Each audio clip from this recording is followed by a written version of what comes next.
Natural gas has enormous potential as a versatile energy source.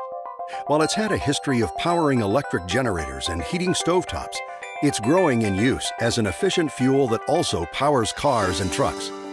But what exactly is natural gas? Natural gas is a naturally occurring chemical, primarily made up of methane, CH4. Its purity makes it an environmentally friendly fuel. Methane does not leave a residue when burned, so its emissions do not react with sunlight to create smog. The natural gas we use today began as microscopic plants and animals living in the ocean tens of millions of years ago. As they thrived, they absorbed energy from the sun, which was stored as carbon molecules in their bodies. When they died, they sank to the bottom of the sea and were covered by layer after layer of sediment. As these plants and animals became buried deeper in the earth over millions of years, heat and pressure began to rise.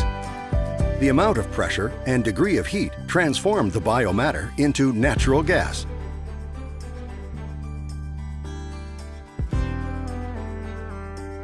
After natural gas was formed, it tended to migrate upward through tiny pores and cracks in the surrounding rock.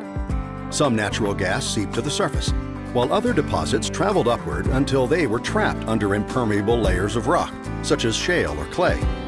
These trapped deposits are where we find natural gas today.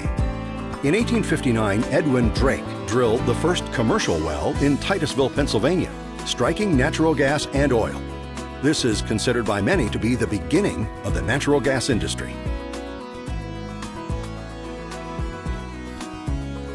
For most of the 1800s, natural gas was used almost exclusively as a fuel for lamps.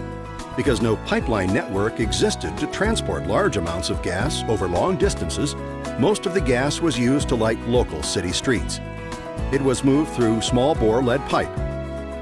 Then, in 1885, Robert Bunsen invented a burner that mixed air with natural gas. The Bunsen burner showed how gas could provide heat for cooking and warming buildings. After the 1890s, many cities began converting their street lamps to electricity, forcing gas producers to look for new markets. But the lack of mobility to transport gas to consumers was still an issue.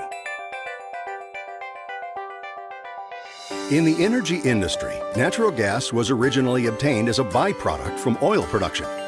Since it was viewed as too costly to produce, much of it was burned off by flaring at the wellhead.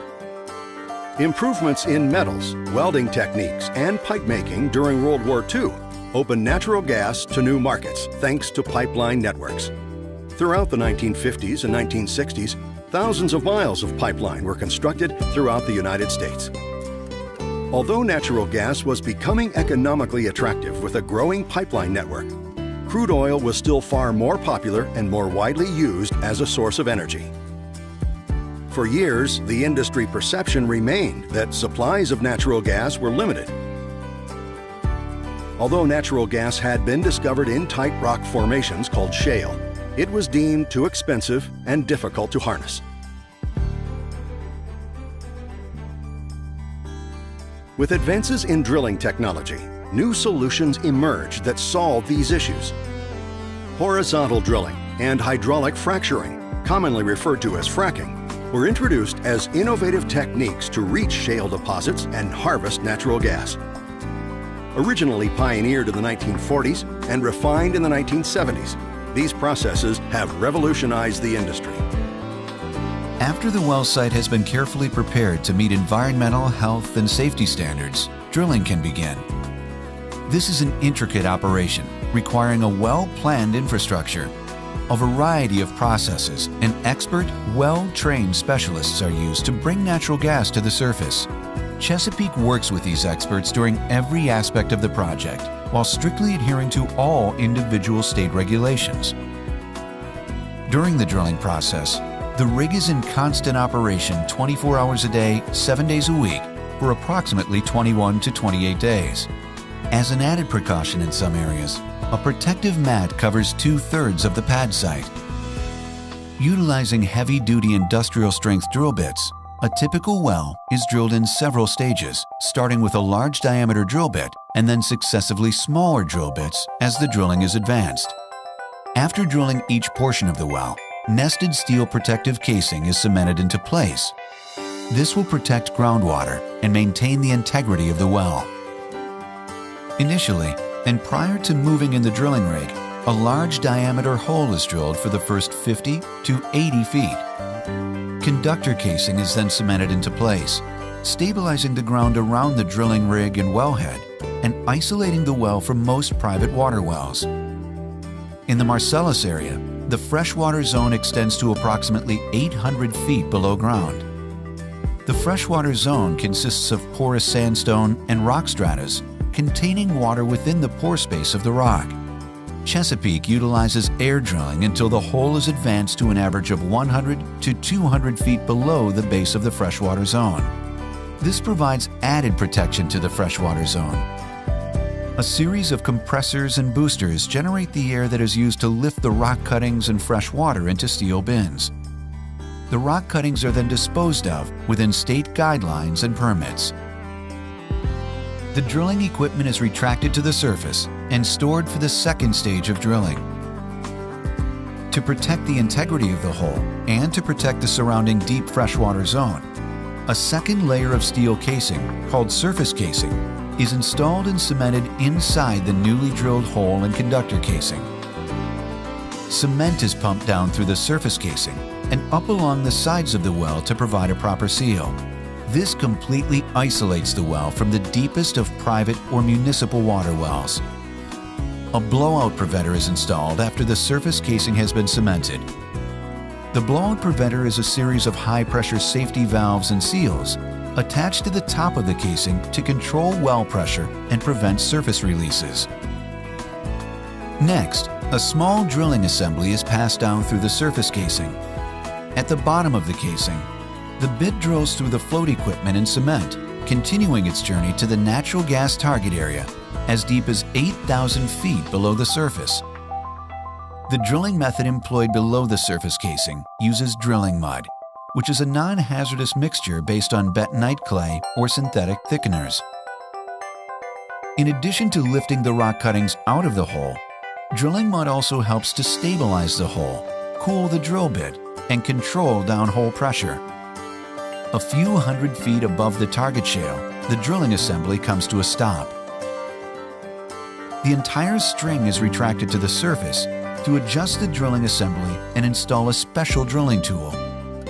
This tool allows Chesapeake to gradually turn the drill bit until a horizontal plane is reached. The remainder of the well is drilled in this horizontal plane while in contact with the gas-producing shale. Drilling continues horizontally through the shale at lengths greater than 4,000 feet from the point where it entered the formation. Once drilling is completed, the equipment is retracted to the surface. Then, a smaller diameter casing, called production casing, is installed throughout the total length of the well. The production casing is cemented and secured in place by pumping cement down through the end of the casing. Depending on regional geologic conditions, the cement is pumped around the outside casing wall to approximately 2,500 feet above the producing shale formation or to the surface. The cement creates a seal to ensure that formation fluids can only be produced via the production casing. After each layer of casing is installed, the well is pressure tested to ensure its integrity for continued drilling.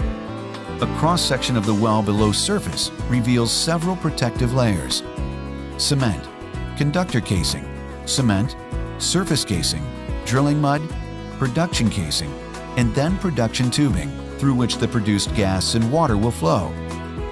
7 layers of protection. Horizontal drilling offers many advantages when compared to vertical drilling. Since horizontal wells contact more of the gas-producing shale, fewer wells are needed to optimally develop a gas field. Multiple wells can be drilled from the same pad sites. For example, development of a 1,280-acre tract of land using conventional vertical drilling techniques could require as many as 32 vertical wells, with each having its own pad site. However, one multi-well pad site with horizontal wells can effectively recover the same natural gas reserves from the 1,280-acre tract of land while reducing the overall surface disturbance by 90%. Fracking is a technique that involves pumping water and sand at high pressure into shale formations. After drilling has been completed in a prospective location, the shale formation is perforated or punctured to prime it for the fracturing process. The area is then subjected to water and sand at high pressure to fracture the shale. Once fractured, sand is used to hold the small cracks and fissures open, releasing natural gas and allowing it to move up the wellbore to the surface. With this new technology, a land rush soon followed by gas producers to obtain the best locations in potential gas shale plays across the nation. More discoveries are made every year, and new industry estimates now state that the U.S. has a 100-year supply of natural gas. Today, natural gas is used all over the world as a versatile form of clean burning energy. Common uses include heating homes and powering hot water heaters, dryers, and stovetops. But its ability to adapt to so many other needed areas have made it an ideal energy for making plastics, powering electric turbines, and commercial chillers that cool office buildings. When used as an automotive fuel, compressed natural gas, or CNG, is a clean fuel that can power buses, trucks, and compact cars. Natural gas has proven to be a clean, affordable, abundant alternative to gasoline and coal. 99% of the natural gas used in the U.S. is produced at home in our own nation. With a variety of uses and new technology, natural gas is proving it's the energy of the future.